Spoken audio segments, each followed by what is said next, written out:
For some of you, retirement may fill you with dread at the prospect of empty days and daytime TV. For others, it may seem like the land of milk and honey and you may be counting down the days. Before you can even think about retiring, it's essential to try and calculate what fund value you're going to need and what your number is. In this video, we're going to show you a few easy steps to try and calculate this and give you a template that you can use to see if you're on track.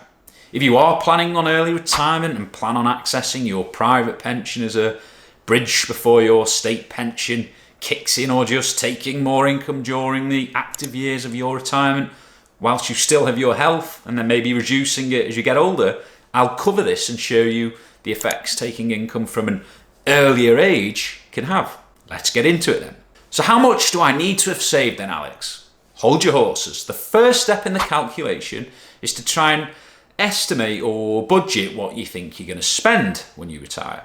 This could involve increasing or removing the expenses that you'll no longer have to pay. Perhaps you're planning more holidays when you retire. If that's the case, then increase your budget and expenses for this. I'd always suggest sitting down and coming up with an individual bespoke budget, as you may like to vacation in Saint-Tropez, whilst for others, they may be content with a camping holiday in Wales.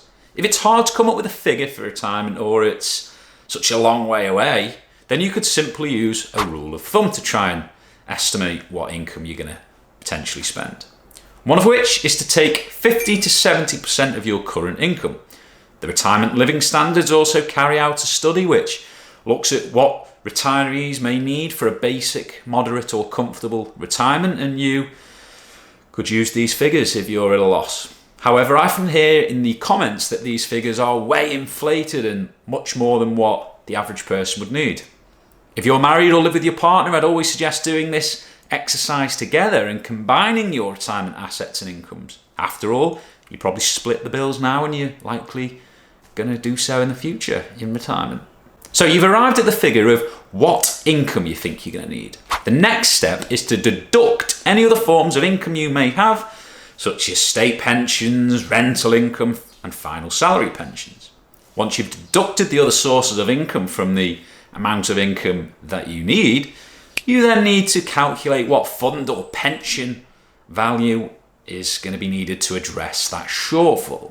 One rough and ready way to do this is to use the concept of a safe withdrawal rate, such as the 4% rule or an iteration of it. We won't get into the merits of what withdrawal rate is best to use, but at a high level, the 4% rule is based on a study which suggested that a starting withdrawal rate of 4% of a portfolio wouldn't exhaust a retirement fund over a retirement of 30 years or less. Let's see an example. So just to warn you, it can produce quite large numbers, so don't be put off if you think you have no chance of reaching these figures. As I'll demonstrate later, they can be very much achievable. So Brad and Angelina, they're 67 and are about to retire. They require a combined retirement income of 35k. Aside from the private pensions, they've got no other retirement income except for the full state pensions which they should receive, which combined come to £23,000 per year. This means there's a shortfall of £12,000 per year that they will have to meet from somewhere, and in this case it's going to be their private pensions. If we take £12,000 and divide this by 4%, this would mean Brad and Angelina should be aiming for a combined retirement fund of £300,000. You can flip this on its head and simply take the shortfall amount and multiply this by 25 and you'll get the same figure. A quick Google search, you'll see some commentators and articles saying 3 is a more conservative withdrawal rate, whilst others would say that you're going to be fine with 5%. The withdrawal rate that you use in this calculation is important, as if you use a lower withdrawal rate, this may mean you have to save more, and if you use a higher withdrawal rate, you can see on the screen how the withdrawal rate affects the fund value needed to meet the income for £12,000. However, it must be stressed that any withdrawal rate is always backwards looking and there's no guarantee future investment returns or bear markets won't be much worse, which could make these figures and the withdrawal rates useless. And it's certainly not a guarantee that you won't run out of money. That's all well and good, Brangelina retiring at 67 when the state pension kicks in, but You may be asking, what about if they retire earlier? Perhaps Brad has a toxic boss. She said to be wearing a white chiffon scarf to help me spot her. So, Well, in this example, let's assume that Brangelina need a combined income of 35k again, but they retire at age 60 and have no other form of income before the state pension. That's 7 years before the state pension kicks in which they'll have to take more income from the pension. The 4% rule as an income just isn't going to be enough for them. They plan on taking higher withdrawals from 60 through to state pension age of 67. How will this affect things? How much will they need to have saved extra? Okay, so to try and answer this, let's run it through our cash flow software. We're going to assume a few things. Firstly, they retire at 60. Their life expectancy is age 97, which is fairly conservative for a 60-year-old. Their underlying pensions grow by 4% a year, and at age 75, their expenses reduce by, let's call it 20% as they stop going on holiday. For simplicity, I'm not going to factor in any care fees, but I accept this is a big question mark as it could blow these figures out of the water when you see the potential eye-watering costs of care fees. So let's talk quickly about some of the assumptions that we made earlier. So we've got, ignored any savings just for simplicity. Pensions, again, the only income is their state pensions, and that's the combined amount. Turning to the cash flow, we can see this red here, as you'd expect, before the state pension age, because they've got no other income and they've got nothing to draw on. So that's why we can see this shortfall amount steadily increasing. So the next question is, how much do they need to meet the shortfall amount then? What pension fund is going to be needed? In the initial one where they retired at 67, it was what, 300k? They're retiring 7 years, that's 60 to 67, in which they're going to have to find some private resource to plug this gap. So let's do a bit of a Blue Peter. How much do they need? Let's turn to this next scenario of one I made earlier.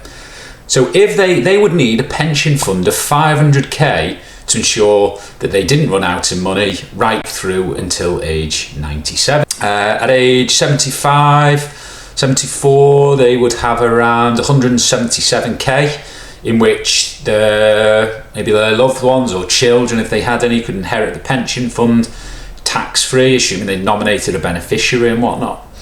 Okay, so that's all well and good. That was a nice steady 4% return in which we'd assume the pension grew by. What I always like to do is try and model a negative scenario, and one way to do this is to look at the sequence of returns risk. So let's just look at this scenario, and what I've done to model this one is modeled a 2008, 2009 type of event in which the portfolios fell 35%. Okay, so how much would they need now? So it's dropped 35%, how will this affect things? So we've worked out that they would need 600k, although what I would say is a lot of these assumptions I've been fairly conservative, quite pessimistic. I think the odds, we did see the odds of a 60-year-old living to age 97, and it was quite low. Was it 1 in 10, I think it was. Let's try and use a more realistic maybe age for life expectancy. So we're going to use age 90. I think the life expectancy for a 60-year-old was 85, so even using 90, again, we're being quite conservative, but probably not as much so as the other two results. So in this scenario, we're going to show now it's based on that first example that we looked at. We're not modelling a stock market fall at the start. So if we look at this scenario now, they would need 450 grand. So the long and the short of it to interpret these results is that if you do retire earlier, you're going to need more money, or if you perhaps the more morbid end of the spectrum, if you live longer, again, it's that longer retirement term. So yeah, you're gonna potentially need more money. Growth rate, we use 4%. You could argue that's too pessimistic for a balanced portfolio. Maybe not. Who knows what our future returns will be. Let's turn back to the example of retiring 67 and Brangelina needing a £300,000 combined pension pot. You must be joking, you might be saying, at the thought of saving that much. I'll now show you how you can check your own progress, whatever age you are, to see if you're on track with retirement.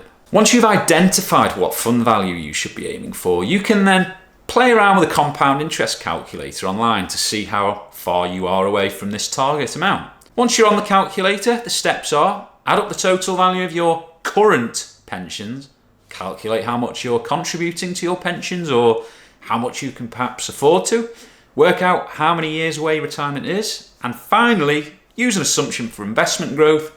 I like to use 5% as a growth rate, which is in real terms, which basically means after inflation, so the future value that you see will be in today's money. Let's use the first example from Brangelina, in which they needed a portfolio of 300k and how realistic it is for them to perhaps achieve this amount. They are age 50 and, as we know, plan on retiring at age 66, which is in 16 years' time. They've got 50k in their various private pensions and are contributing a combined amount of £3,600 per year, which will rise with inflation as they hopefully get inflationary pay increases. We'll assume investment growth of 5% a year again. Plugging this all into the compound interest calculator, this would give them a combined pot of 215k, which is short of the 300k that they should be aiming for. Using the calculator, we can then reverse engineer this to tweak the assumptions to show how they can achieve their goal of reaching that 300k pension pot. If they increase their contributions to a combined amount of £545 per month, all else being equal, they should reach their target amount. Happy days. You aren't limited to only changing the contribution amount on the calculator. You could either extend or shorten the time to retirement if you plan on working longer. Trying to calculate the exact fund value you need to retire is almost impossible, and the 4% withdrawal rate or any of its variations should be used with a degree of caution and do not guarantee that you won't run out of money. If you are thinking about how you can make the most of drawdown, then watch this video which explores how you can maximise your pension tax-free lump sum.